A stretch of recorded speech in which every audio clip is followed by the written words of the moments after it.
Our job now is to build the specifications that allow the machine to turn well-formed specifications into software.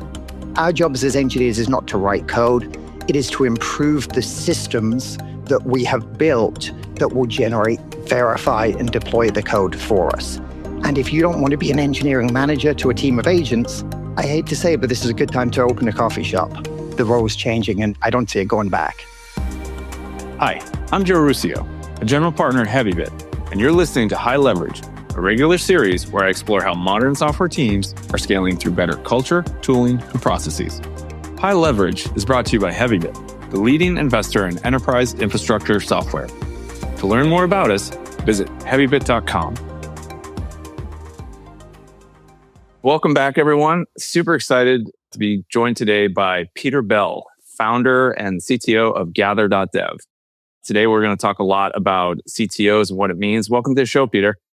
Joe, thanks so much for inviting me. I'm excited to be here. I've been a listener for a while, so it's really fun to be on the other side of the microphone. Yeah. Well, there's a lot to talk about today. As some listeners may or may not know, prior to joining the investing side of the table, I spent a first career as a founder CTO. So a lot of the things you're working on are near and dear to my heart, and I'm very interested to get your take on them. But before we dive super deep, what's your origin story? How did you come to become a CTO and found Gather? So I built a bunch of companies after I left university. I did a degree in computer electronic systems engineering, but I was writing software for a while. I started building websites back in 97 when people were just coming out of boardroom meetings saying, we need a website. So I built a bunch of websites. Then I kind of got bored building the same thing. So I effectively built something like Squarespace in 1999, a set of domain-specific languages for generating custom web applications, they all wanted content, community, commerce, the same kinds of stuff. I enjoyed that. I spent a lot of time getting deep into DSLs, domain-specific languages, and generating code. I then realized that I wanted to have more impact, so I took some roles. I ran engineering at General Assembly, which was an ed tech startup in New York, and a bunch of other startups you won't have heard of.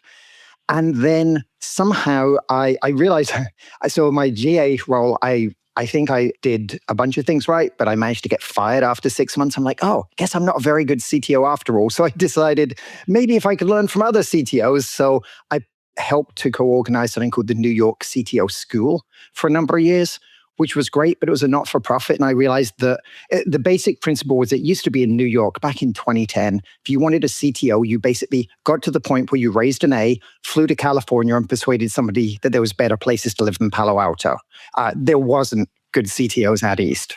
Yeah, it's maybe hard to imagine today if you were spending time in New York City. But at that point in time, New York City, Datadog may not even have been founded. I'd have to check the exact date. I think maybe it was being founded in 2010. MongoDB, tiny NoSQL database company. There really wasn't a New York tech scene to speak of. Exactly. And there was a New York CTO club, which was great, and that still continues to exist. But there really wasn't this kind of resource for the next generation of how do you become a startup CTO. The problem was I did that for a while as a hobby, but I realized there was so much more you could do in helping CTOs to learn from each other. And so I tried to turn it into a day job. I started running CTO summits on the East and West Coast and a bunch of other places. About end of 2019, I'm like, hey, this is really working. At the time, I was a senior director at Flatiron School, another ed tech startup that had got acquired by WeWork. I built a team of 50. I fixed up and supported the curriculum team in some changes, and they didn't really have anything for me to do. So I'm like, hey, this is a really good time to go full-time on running these full-day, single-track conferences in person.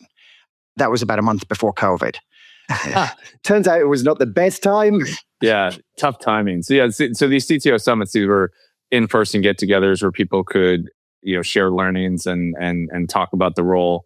I'm actually, given that you spent so much time working with CTOs and helping level them up, the thing that's always fascinated me, and particularly as a former CTO, is almost every executive role distills down to a pretty quantitative set of numbers, right? A saying I'm very fond of, talking with our founders, particularly later stage companies, is that a VP is always on a PIP, right? And meaning that like when you hire a VP into your company, like ultimately you're handing them a budget and they're delivering you some numbers. And the CTO is a sort of a weird exception to that in that I think it's a very fuzzily defined. Like, what do you think makes a good CTO? Like zooming way out. So zooming all the way out, a CTO is somebody who helps a company to figure out how to leverage technology for business advantage for that company and for their customers or clients, right? At the highest level, you look at new technologies and you understand them sufficiently well to identify opportunities for the business. And then you ensure that you have an organization working with you that is capable of delivering on those opportunities. Right. And often you're doing that typically in at scale organizations where the day-to-day management of the engineering workforce is like more than a full-time job. You're doing that in I don't want to say adjunct capacity, but more of an adjacent capacity if the day-to-day management of the engineering orgs, if you have like a global VP of engineering or whatever the title is working with you. I run communities of CTOs at gather.dev. And the thing that I've really noticed is one of the big drivers of what a CTO's job is day to day is the size of the org. So, for example, we have a community for founding CTOs. That's basically, you might have just left your job and you're hacking on something. You might have a team of like 7, 8 people. Basically, you're somewhere between an IC and a team lead. And your job in that stage, this kind of like pre-Series A days in the classic back before you could get a $500 million pre-seed raise. and the idea is that your job there is to minimize cycle time, right? How can you quickly validate learning and iterate into product market fit? That's your job. Then I look at 2 other broad groups. The next one I call startup CTOs, which is anybody they're moving from a team to an org. They've got maybe 8 to 10 engineers all the way up to say 85. And they're building the processes and systems. How do I hire my first EM? How do I hire a VP of engineering to keep the trains running on time? How do OKRs apply to engineering teams? How do I get visibility into my roadmap so I can start to provide that to my sales or revenue orgs? And so you're trying to build all the infrastructure. And then CTOs at scale, VPs, CTOs running orgs are like 100 plus, 85 to 100 plus. It's primarily about alignment, politics, repeating yourself for a year and a half till people actually hear the 3 simple points you said. It's much more about large organizations and directing them gently but effectively. Yeah, I think you've hit on something that I've always found interesting is the way the CTO role changes and like what peak CTO performance looks like at the different stages of the business. In particular, I think typically early stage startup CTOs, like you were talking about, it tends to be, it's the technical founder. Historically it was like, it's the person who's just like a code creating machine. And I think the very first transition point in typically the early stage founders we talk to is this notion of like, as the CTO, you need to transition as you start scaling your team from, I'm the person who's in every critical coding path because I'm the cracked best engineer here, to how as CTO do I make sure I am never in the critical coding path, right? Exactly. Well, the good news is there are these like micro transitions. The first thing is, I'm not the only coder here, so I need to spend some time sharing context with a couple of buddies, a few people who can then deliver and help them to be productive, taking it all out of my mind and making it as shared context, which hopefully, if we get to AI stuff, it's exactly the same onboarding problem, right? If it's in humans' minds, if it's around the water cooler, if it's not written down, it's not available to onboard new teammates, whether they are human or agentic. And that's really incredibly frustrating, having gone through that a bunch of times. Like, damn it, I got to spend all this time writing down all these obvious things and slowing down my performance to help other people to be slower at writing code.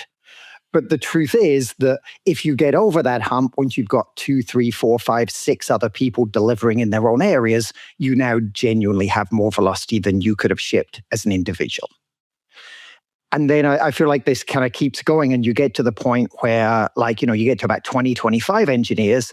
And usually that's about the time where maybe you've hired maybe let's say that you're a hardcore coder, you've hired a VPE to kind of like give you a hand with making the trains run on time, the people management, the org structure, stuff like that. About 25 people, I think, is time when the VP is kind of silently like, okay, we're going to remove his GitHub access. Like he gets read access only. and that's actually, it's a blessing. It's the right thing because at that time, your job, it varies by company. It might be to evangelize. I mean, I think of people like Charity Majors. I primarily know her from the stories she tells, but that delivers huge value to Honeycomb if that was the only thing she did. You might be deeply technical. You might just be really good at building the team and the org structure and aligning the people. But you have to find the things you can do and make sure that you complement yourself with VPs who can do the other stuff. Right. Yeah, and you just hit there at the end. I think that's the other kind of really interesting transition point, which, as you said, I think tends to happen a little later stage. There comes a point as a company is scaling and succeeding where the CTO actually becomes a very public-facing role. Like in your first description, you kind of alluded a bit to helping the org, adopting the right leading technologies, and then mentioning also clients and customers. But like increasingly, as the business scales, the CTO is a critical public-facing role, both in terms of evangelism, in terms of working with key customers, and it becomes, in some ways, almost a bit of a sales role. What's your perspective there? I think it depends very heavily on the domain you're in. Anything in dev tools, dev infra, it's a no-brainer. You having a charismatic... Yeah, I am biased, to be fair. Exactly. Like, I mean, if you're providing tech to change the grocery stores, like, I mean, maybe you need to have an occasional partner conversation, but nobody's like, I shop at Kroger's because of the CTO, right? Like, that's not the... Right, yeah, that's true. I don't know who the CTO of Kroger's is. No offense. And then there are others where you are effectively become not quite a forward deployed engineer, but somewhere between that and a field CTO, where it really is about building trust and credibility with 5, 10, 15 enterprises that are signing multi-million-dollar contracts with you. And then sometimes it's just about being the public face, and it's more like a PLG marketing kind of vibe where you're just sharing wisdom and people want to buy the tools. I remember, I'm thinking about Edith Harbour back in the day from Launch Darkly. I can't remember how many years and how much money they spent until they finally got the tagline, decouple, deploy from release. I feel like that probably cost $30 million in venture money to actually land there because I saw all the iterations as she was going through it. But at the end of the day, I wanted to buy from Launch Darkly because they created the category and they were bringing that kind of wisdom and experience to the space. Yeah.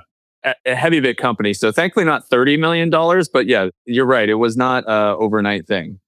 The other really brilliant, and it is related to CTOs and tech CTOs, but one of Edith's really brilliant innovations, I thought, was show them how to build it. One of the early things that she did there at Launch Darkly was just put out like very kind of detailed posts like, oh, you think you can build your own feature flagging system that performs the same way ours does? Like, here's all the pieces, right? And this is everything. And oh, you didn't realize you needed a CDN for a robust feature flagging system? Like, it turns out you do. So yeah, I think it's a great point too, that even from vertical to vertical, the CTO role can kind of shift in a way that, at the opposite end of the spectrum, I don't think like the VP of sales role, the VP of sales role is incredibly challenging in its own regard, but it is pretty, it's like, what's the number? Do we close? What's our pipeline win rate? So Gather.dev, we should talk about that a little bit, because it sounds like you've had a long background in helping to educate CTOs and even, starting to bring them together face to face in your summits, then the pandemic. So how did that all lead up to Gather.dev, and what's the kind of founding principle mission of that organization? So I've been really lucky to learn from so many great engineering leaders around the world. I present at conferences, I ran conferences, ran events, host the O'Reilly CTO Hour. I run the executive summits for CNCF at KubeCon twice a year. So I get to meet all these amazing people. I'm like, what would happen if they got to meet and learn from each other? Mm-hmm. And so the vision behind Gather is to say, take these very thin niches, founding CTOs, startup CTOs, CTOs at scale, rather than just like, engineering leaders where, and I love them, but there'll be a bunch of team leads, a bunch of EMs. Some people will be like, how do you fire your first person? Or how do I do a one-on-one? Or, how do I do my performance reviews? And other people are running a team of 1,500 at an enterprise, and they've just got very different challenges. So the vision with Gather is that this is the time, right? The good practices aren't changing every year or every decade now. They're changing every week. I mean, heck, a week and a half ago, the agents didn't have their own social network. Agents can now hire humans. There's a website to do that. And there's even a place for agents to be able to persist themselves with durable resources in case their creators shut them down. Now, whether or not they have the agency to choose to engage with that, like most of those things didn't exist a few months ago. And so the question is, how do we get the insights from everyone who's way too busy to write blog posts and write books and all the rest, make it super easy for them to contribute, and then load that all up into a high trust context where it can be available within the community, and then the good practices can be synthesized and shared outside so that we can improve the way that we build and manage software and build and manage engineering orgs. Yeah, I do think we're at this interesting moment that you've hit on. I mean, interesting for a number of reasons, but particularly for the timeliness of something like Gather.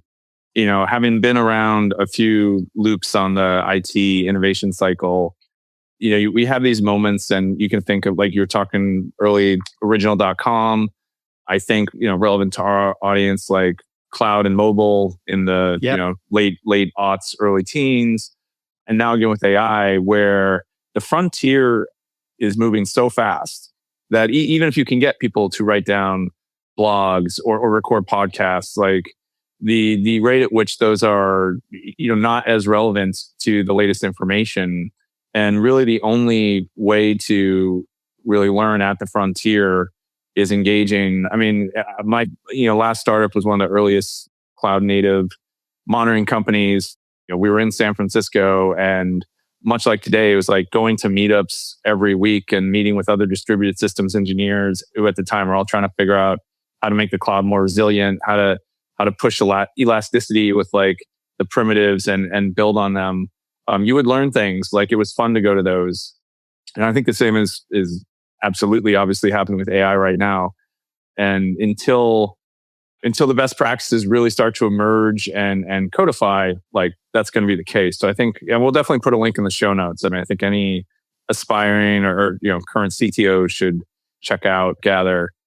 You mentioned the history with O'Reilly. You're working on an O'Reilly book, I believe, which is a callback. Again, I think for the younger listeners, there was a time where O'Reilly books were, I mean, still great resources, but like the only way, my very first programming job was professionally writing Perl, and I had 3 books from O'Reilly that were the only reason I could do that job.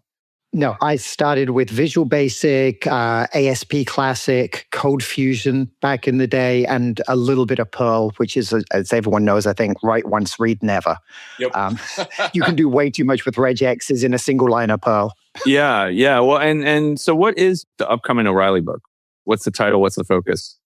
So it's called Scaling AI Adoption in Engineering, and it's specifically targeted to CTOs and engineering leaders who've got larger orgs, right? If you've got 3 people on your team, you don't need to scale AI adoption. You're just kind of like, hey, here's my new skills.md, right? It's pretty easy. Right. But once you start to have 100 humans, 500, 1,000, how do you think about managing stakeholder expectations? This is the first time where the CEO is way ahead of the technology. Like, they're on board, the money is available for the tokens, but now you have to deliver. And it's just hard to do that. How do you manage stakeholder expectations? How do you deal with culture? What does hiring look like in the AI world, and what kinds of things do you hire for? And then how do you solve this continuous change management problem? You talked about the cloud, which was a really good example, right? Moving from on-prem to the cloud like maybe 15 years ago. And it was great. You'd have a center of excellence. You'd have a program manager, a couple of project managers. You'd have dashboards, and you'd have these boot camps people would do. You'd go one repo at a time. You'd have this incredibly consistent process for moving 700 repos from on-prem to the cloud over a 24-month period. Mm-hmm. So now we need all of that. It turns out if you just say, oh, here's a Copilot license, figure it out, that's not enough. That was fine for the first half of 2025. If you're doing that now, you're behind. But you need to go beyond that to say, how can I create channels of learning and change that will allow the best ideas to naturally bubble up from experiments, to be filtered appropriately, and then to be distributed efficiently? You're teaching with a curriculum that changes every week. And how do you create the appropriate mechanisms within a larger org to make that work? So those are some of the challenges I'm thinking about and writing about.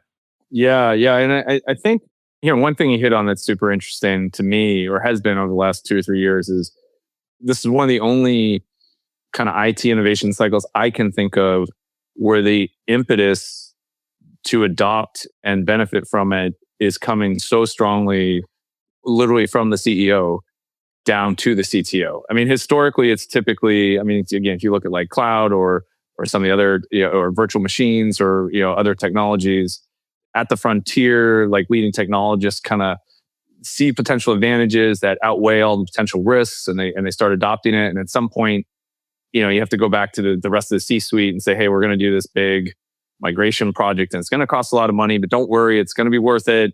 And they all look at you sideways and say, really? Like, we're going to spend all this time and money and nothing's going to change in the product. You just have to like draw on your political capital you've built up with them. Like, no, you can trust me. This is, and AI is, and understandably, because it's like, it's a tactile thing. Anyone can use ChatGPT. Anyone can start thinking about like, oh, wow. But it's coming in some orgs, I think, almost too fast, where it's like, hey, what are you doing with AI? Like, I need to tell the board in a month that we're AI revolutionized, right? How as a CTO do you balance that? I guess other than just buying an enterprise-wide license for Cursor or Claude or whatever. So there's so many things. Firstly, first takeaway is you got to do it yourself. Unlike, I feel like cloud and mobile, you could hire a really good senior director or VP and they would take care of it. And as long as you used good management practices, you could kind of like sniff test it. There were some benchmarks. You could check in with people. You didn't really need to be an expert on Kubernetes to move workloads to the cloud. You could hire somebody to own that process.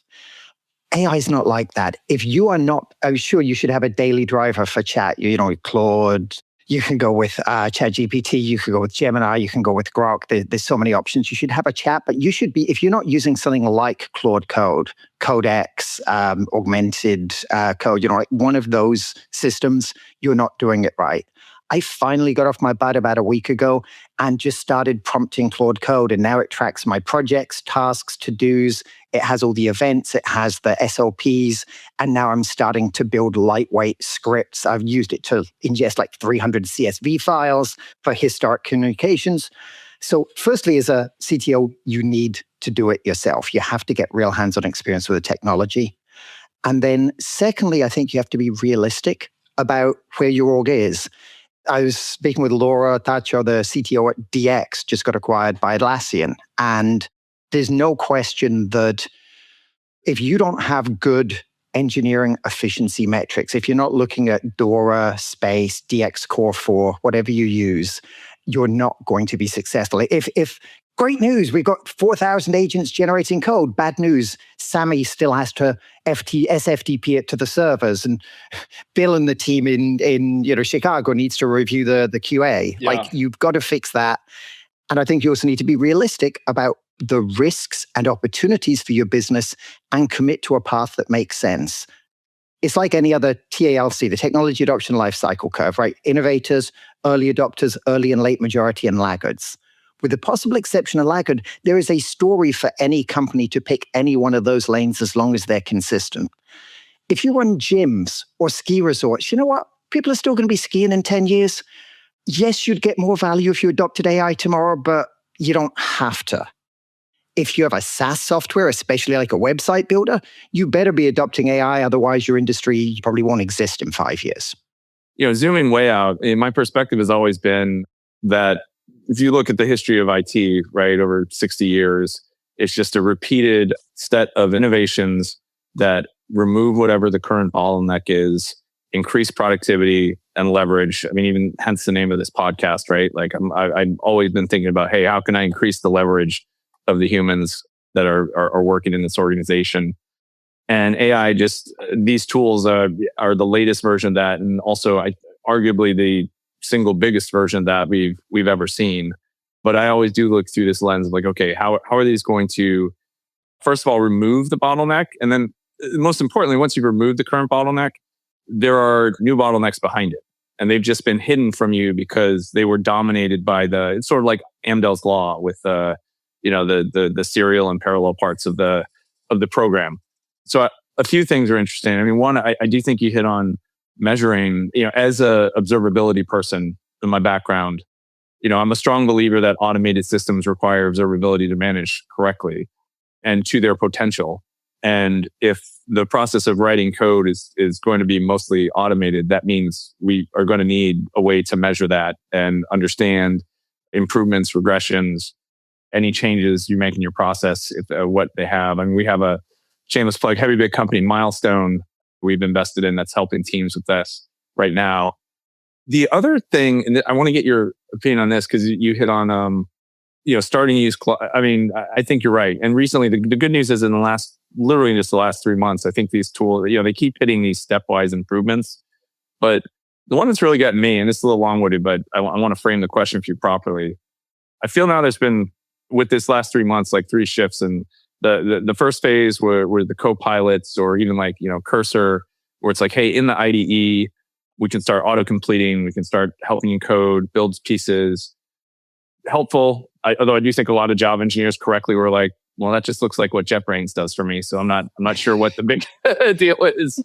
Autocomplete Plus. Yeah, Autocomplete Plus. And then when Cloud Code came out, that was the first big shift for me. And I think most of the senior principal staff engineers in my network, they're like, oh, wait a minute.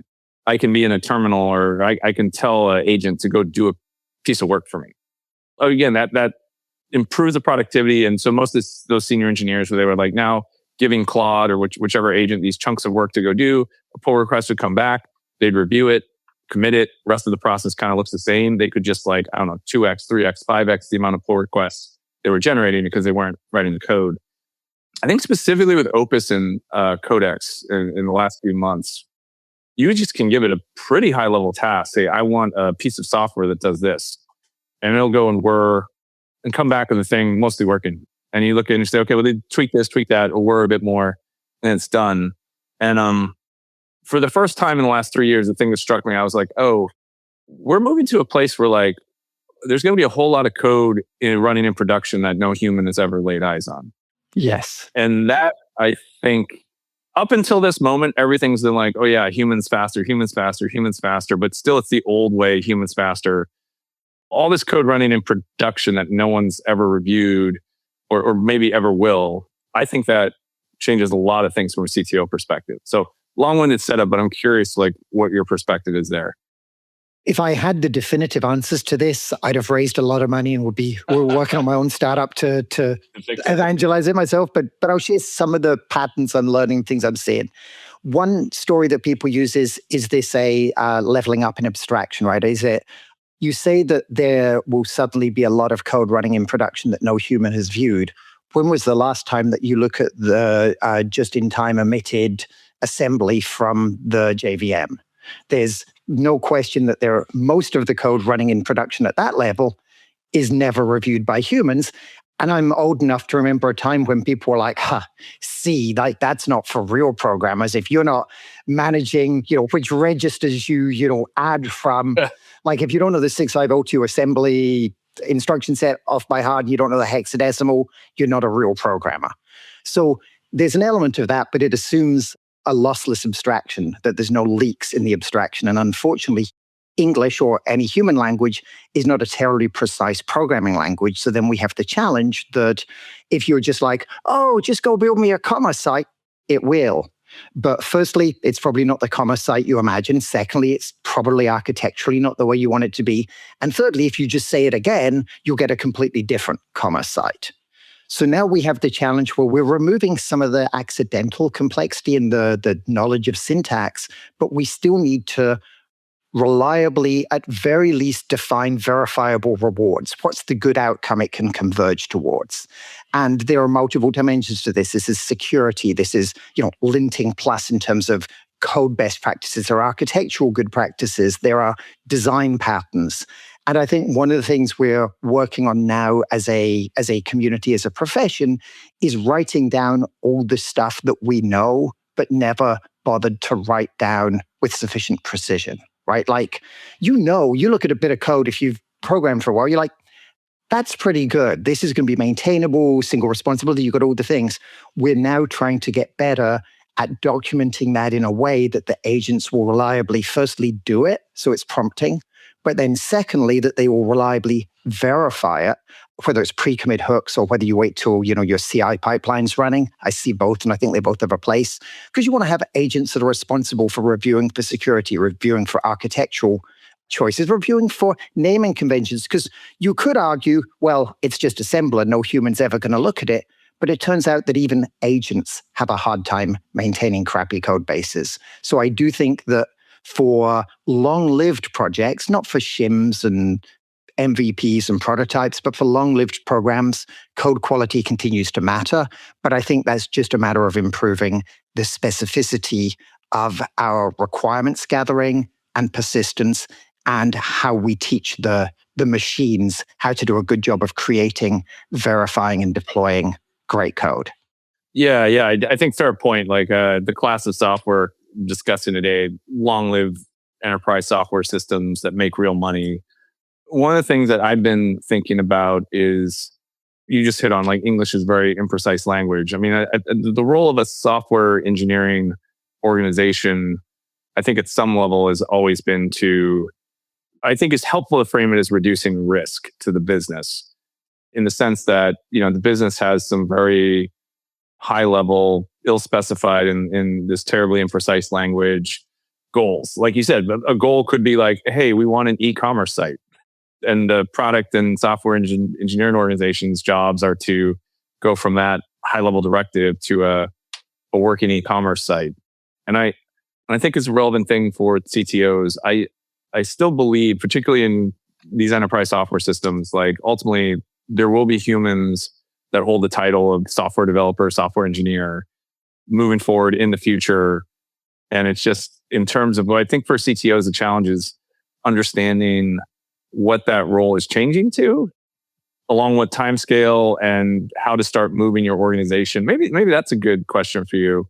What do you think are best practices for a CTO to start, that transition? Like, you made the point on cloud with all the repos and move. Like, what's the AI version of that? So people are still figuring out the details, but I've seen some really good examples. 2025 was the year of the prototype. It went from, Q1, it was like, it's autocomplete plus. Q2, maybe this has promise. Q3, you were saying, for certain repetitive tasks and generating certain things or upgrading versions or greenfield apps, it's becoming plausible. And then, as you said, the world changed with Opus 4.5, Codex. Like, November of last year was when we're like, this thing's for real. And you look at fever dreams like Steve Yegi's A Gas Town. Yep. I wouldn't want to use it myself. I'm not quite that competent or crazy. But I'm like, we're all going to be running one of them. It's just without the Mad Max references, and it will be a little more sane, and it will be 6 months or a year. But that's clearly the future. So as a CTO with a large organization, firstly, you've got to let people know we are doing this. It's not just autocomplete. Yes, there are problems with it, and our job is to figure it out. If you've still got people in your org, and most people do in large orgs, who are like, nah, I can code better or faster myself, I spend more time fixing the prompts. It's like, yeah, that's because you're prompting wrong. Right. You got to and even though there are areas where it's harder than others, figure out how to prompt it right, even if it takes longer, because that is your job. And the job of an engineer going forward, it's a meta job. Our job now is to build the specifications that allow the machine to turn well-formed specifications into software. Our job as engineers is not to write code. It is to improve the systems that we have built that will generate, verify, and deploy the code for us. And if you don't want to be an engineering manager to a team of agents, I hate to say it, but this is a good time to open a coffee shop. The role's changing, and I don't see it going back. Yeah, it's interesting in terms of, like, where you will use code. I mean, I'm a huge fan of Andy Grove, high output management. Yep. In particular, because there's just such a couple of, like, just such succinct takeaways. And so one, which up to this point was relevant to, like, leaders, CEOs and CTOs and executives, but the notion that as an executive and a leader, your actual output, your personal output, is actually the output of the organization that you manage. And hence the title, High Output Management, which, if you haven't read it, it's a trope to say this in Silicon Valley, but please go read it. It's a short book. Yeah. But one of the things, kind of fascinates me is, first and foremost, that feels like that maybe is going to become a lot more relevant for the future of the quote unquote human IC. Yeah. In that, like, your output is going to be the output of the systems you manage, right? And historically, the bottleneck for that was like, how many hours a day can you like bang your meat sticks against the analog physical device used to communicate the important, valuable things you've conceived of into existence? And that bottleneck's being removed. So like, what's the new bottleneck? I also want to clarify too, I think it's impacting multiple bottlenecks. I was speaking with a senior leader at a large telecoms company at KubeCon at the executive summit a few months ago. And he highlighted that their biggest win was they managed to reduce the cycle time for their PRs, like from here's an idea to here's code in production. They managed to reduce that by about 60% by improving the requirements gathering process. Basically, they had an agentic system that would engage with the business stakeholders and ask them the tough questions that the EMs or team leads or ICs didn't want to ask. And then they'd get such good specifications.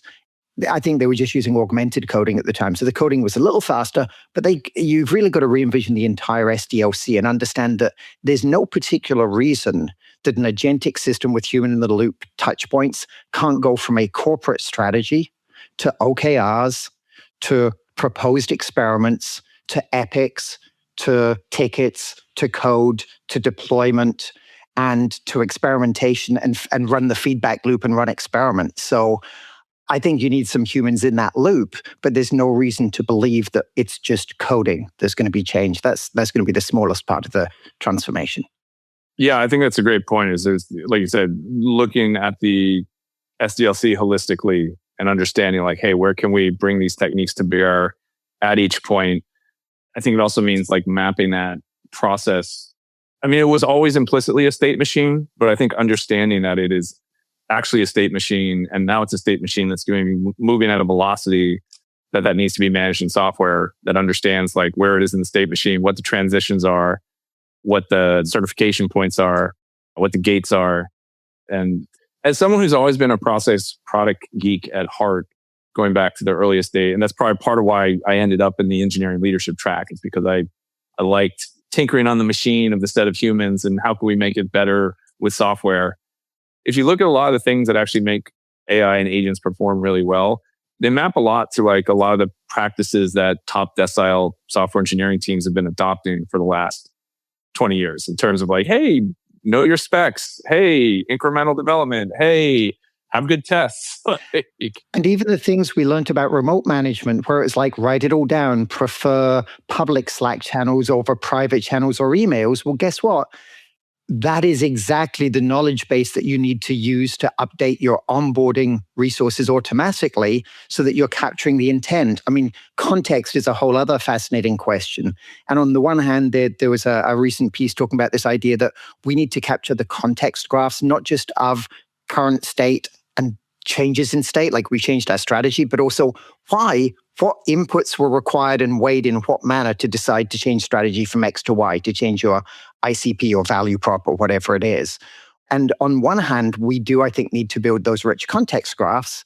Then the other engineering challenge I don't think anybody has solved yet is we then need to figure out how you can take those and effectively treating it like operating system. Context is a memory management, allocation, and access problem, right? It looks very much like orchestrators look like schedulers. Compacting looks a little bit like some of the memory management techniques you use where you're writing to disk. In this case, it's a lossy choice. We've got to get much better at both capturing intent so that we can bring the richness of understanding to our agentic, hopefully co-workers, not overlords. But we also need to figure out the real technical challenges of what subset of that context can be pulled to allow to make better decisions. And I think we're actually going to bring a lot of the learnings are going to be from organizational psychology, from organizational structures. Like, how can we take the learnings from those and use them to leverage existing frameworks to help the machines to make better decisions by understanding our value, our cultures, and our constraints? What's interesting too is that problem is especially like the larger scale of the enterprise or CTO of, just by definition, the bigger that problem is. The more context there is, the more customer history there is, the more different departments there are, the more stakeholders there are. To me, one of the most interesting things that's as the last 2-3 years of advancements is as much better as the models have become and as more capable and what they can achieve. The one thing that stayed kind of stubbornly the same as the size of a really effective context window, which is still around like, I think, 200,000 tokens as of this recording. Right. I think that's true. And also, I think that it again goes back, as you said, to good practice from before, thinly sliced units of value, lots of little kind of pieces of software designed to apply clean transformations that can be composed. I think there are lots of things we can learn about managing complexity to help in terms of that, the kind of context engineering challenge. Amazing. Well, a lot of stuff to think on today. It's been a super great conversation, Peter. I really appreciate you coming on the show, and we'll put links to gather.dev and the upcoming book. Thanks so much for joining us today. Joe, thanks so much for inviting me. This was a lot of fun. That's all we have time for today. High Leverage is brought to you by Heavybit, the leading investor in enterprise infrastructure software. To learn more about us, visit heavybit.com.